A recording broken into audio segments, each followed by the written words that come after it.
Start करते हैं यहाँ पर इंस्टॉलेशन पोर्शन। किस तरीके से हम MySQL और पाइथन के बीच में जो कनेक्टिविटी करा रहे हैं, तो जो रिलेशनशिप क्रिएट होगा सो वो एक कनेक्टर के थ्रू है जो कनेक्ट हो पाएगा। तो यहाँ पर ये जो कनेक्टर है इसको किस तरीके से हम इंस्टॉल कर सकते हैं, चलिए इसको एक बार थोड़ा सा समझते हैं। अगर हम रियल लाइफ एप्लीकेशंस की बात करें आज की डेट में, सो आज की डेट में मैंने और आपने पाया है कि भाई हम अगर किसी भी एप्लीकेशन के साथ में काम करते हैं तो अगर उसके अंदर हम अपने डेटा को इंसर्ट करते हैं, वो जो डेटा आपने इंसर्ट किया वो डेटा बड़ा ही मायने रखता है। ऑफ कोर्स फ्यूचर में हमें उस डेटा की बहुत ज़्यादा ज़रूरत है जो हो सकती है ना। तो वो जो डेटा है वो किस तरीके से स्टोर करके रखा जाएगा, कहाँ पर रखा जाएगा, डेटाबेस के ऊपर रखा जाएगा, है ना। तो यानी कि कुछ इस तरीके का माहौल होता है हमारी। ये है जो कह लो कि पाइथन का फ्रंट एंड प्रोग्राम होता है, और फिर हमारा ये होता है हमारा बैकएंड जिसको हम अपना डेटाबेस बोलेंगे, डेटाबेस डीबी। अब क्या होता है कि इन दोनों के बीच में एक कनेक्शन इस्टेब्लिश किया जाता है। फ्रंट एंड पर हमारी एक फ्रंट लैंग्वेज, चाहे आप पाइथन की बात कर लो, चाहे आप जावा की, जो भी आप लैंग्वेजेस फ्रंट एंड में यूज़ करते हो, फ़िलहाल के लिए हम लोग यूज़ कर रहे हैं यहाँ पर पाइथन। तो हमारी एक फ्रंट एंड लैंग्वेज जिसका नाम है पाइथन। अब वो लैंग्वेज हमारी पीछे हमारे डेटाबेस के साथ में एक कनेक्शन इस्टेब्लिश करती है ताकि हम यहाँ से डेटा दें, ठीक है, फ्रंट एंड से, और वो जाकर के बैक एंड में स्टोर हो जाए, because storage is very very important.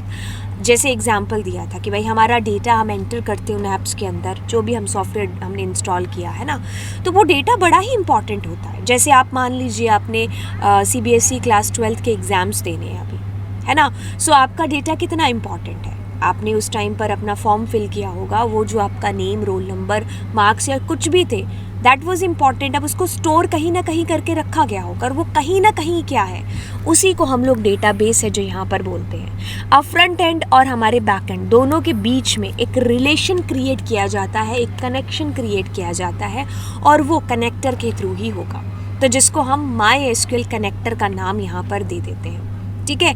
सो हमारे पास में बीच में हमारा MySQL कनेक्टर होता है, और इसको किस तरीके से इंस्टॉल किया जाता है। तो चलिए, बहुत सारे बच्चे इसमें एरर है जो फेस करते हैं, एरर आ रही है, तो इस वीडियो के थ्रू आपको सॉल्यूशन मिल जाएगा।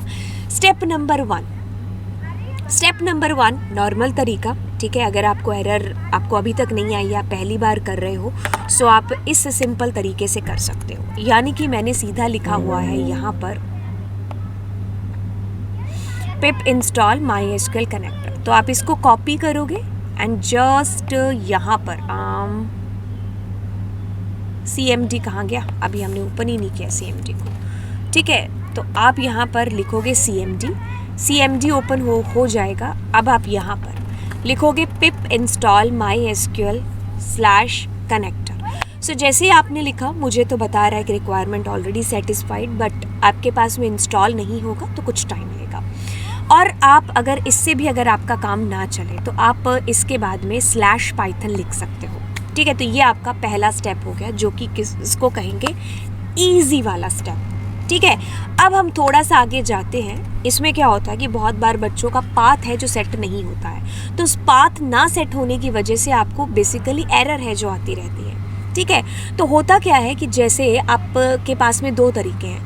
पहला तरीका है कि आप पाइथन को अनइंस्टॉल करो, दोबारा इंस्टॉल करो, बट इंस्टॉल करते टाइम ध्यान देना है कि ये जो चेक बॉक्सेस आपके पास में आएंगे ना लास्ट में, इनको आपको जो है टिक करना है। ये पाथ वाला है, तो इसके थ्रू तुम्हारा पाथ है जो सेट हो जाएगा बेसिकली, ठीक है। चलिए, अब ये चीज़ हो गई कि भाई आपका पाथ है जो इसके थ्रू सेट हो जाएगा। अगर आपको याद है तो ठीक है, नहीं है तो आप दोबारा अनइंस्टॉल करके इंस्टॉल कर सकते हो। मान लीजिए हम अनइंस्टॉल नहीं करना चाहते हैं, तो हम किस तरीके से पाथ को सेट कर सकते हैं एनवायरमेंटल वेरिएबल्स के थ्रू। तो पहला तरीका ये वाला हो गया, पाथ आपने यहाँ पर इसको टिक कर दिया, तो वो जो हमने बताया था ये वाला, तो आपका इजीली इसके थ्रू है जो कनेक्ट हो जाएगा बेसिकली, ठीक है। अगर मान लीजिए आपने यहाँ से अभी पाथ दोबारा करके सेट किया है, तो आपका पाथ वो सिंपली जैसे सेट होना है वैसे होगा। मान लीजिए आपने नहीं किया है सेट, सो आपके पास में मैं तरीके बताती हूँ, ठीक है। आप यहाँ से क्या कर सकते हो, बेसिकली अपने पाइथन को आप ओपन करेंगे, ठीक है। आपने लिखा IDLE, ठीक है, और ओपन किया पाइथन को, तो जैसे ही पाइथन ओपन होता है आप यहाँ पर करके ओपन पर क्लिक कर लीजिएगा। अब आपके पास में ये एक डायलॉग बॉक्स अपीयर होता है। यहाँ से ये जो ऊपर मैंने ब्लू किया है ना, तो राइट क्लिक करके, नहीं तो मैंने कॉपी पेस्ट कर लिया इसको। सो आप इसको कॉपी कर लीजिए पाथ को। सो पाथ कॉपी हो गया आपका, बिल्कुल, बहुत ही बढ़िया। अब आप आते हैं यहाँ पर। तो यहाँ पर आप कंट्रोल V कर दीजिए, एनवायरमेंटल वेरिएबल वाला भी बताती हूँ। तो यहाँ पर आपने कॉपी कर दिया। अब आपके पास में यहाँ पर एक स्क्रिप्ट नाम का फोल्डर है जो बना होगा, ठीक है। सो आप स्क्रिप्ट फोल्डर को ओपन करिए और यहाँ पर सीधा टाइप कर दीजिए CMD। सो आपका CMD टाइप हो गया। अब आप यहाँ पर लिखिए, क्या लिखना है, पिप इंस्टॉल MySQL डॉट कनेक्टर। तो इतना लिख दिया आपने। अब देखो ये आपका कनेक्टर मेरे को तो बताएगा, क्योंकि अभी अभी हमने किया ही है, थोड़ा सा टाइम लेगा। पिप इंस्टॉल MySQL कनेक्टर।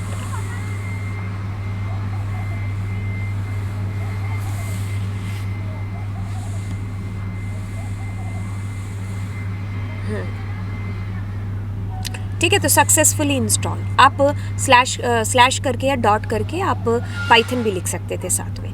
अब हम इन्वायरमेंटल वेरिएबल जहाँ पर हमें पाथ सेट करना होगा, है ना, तो अगर ये भी तरीका आप कर सको तो जैसे कि मैं यहाँ पर जाऊँगी, कहाँ पर, माई दिस PC के अंदर, जैसे माई कंप्यूटर होता था पहले, प्रॉपर्टीज़ में जाएंगे,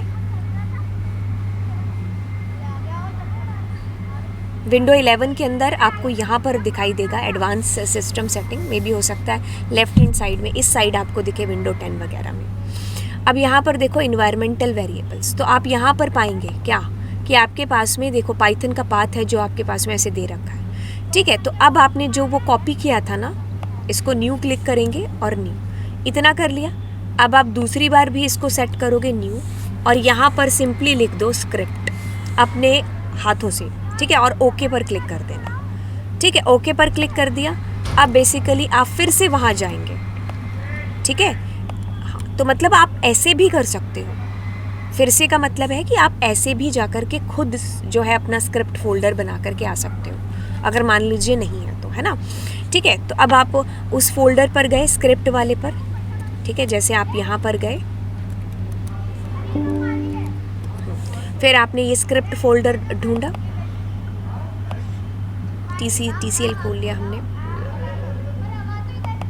तो यहाँ पर CMD करके फिर आपको जो है अपना जो है पिप इंस्टॉल है जो लिखना पड़ेगा, ठीक है। तो ये मैंने आपको अलग अलग तरीके बता दिए, ठीक है। सो बेसिकली एक तरीका जो आपको ऑलवेज रिमेंबर रखना है क्या, कि जब आपको पहला तरीका कि भाई आप पाइथन को अनइंस्टॉल करके दोबारा इंस्टॉल कर लो और इन चेक बॉक्सेस को टिक कर देना, ठीक है। दूसरा तरीका आपके पास में क्या होगा कि आप पाइथन का पाथ निकालिए, स्क्रिप्ट के अंदर जाइए, सीधा वहाँ पर CMD के थ्रू आप जो है पिप install Python MySQL connector Python है जो लिख दीजिए। फिर भी नहीं होता है तो फिर आप ये वाला तरीका, कौन सा, इन्वायरमेंटल वेरिएबल, जिसके थ्रू आप सेटिंग खुद से करवा सकते हो, ठीक है। So that is the way through that किस तरीके से आप अपना पाथ है जो सेट कर सकते हो, ठीक है। सो मेरे ख्याल से आपको जो है चीज़ें समझ में आ गई होगी। मैंने आपको काफ़ी हद तक आई थिंक आपकी हेल्प है जो कर दी है। अगर ऐसी बात है तो लाइक वाला बटन यहीं पर ही है, शेयर वाला बटन भी उसी के साइड में है, और वो लाल वाला बटन है ना जिस पर सब्सक्राइब करते हैं, भाई आपका एक पैसा नहीं लगना, जस्ट आपको क्लिक करना है और दोस्तों के साथ में शेयर कर देना है, ठीक है। तो चलिए फिर, अब आई होप मैंने आपकी हेल्प है जो कर दी होगी। तो मिलेंगे आपको अगले लेक्चर के अंदर, तब तक के लिए बच्चा बाय बाय, एंड शेयर ज़रूर कर देना।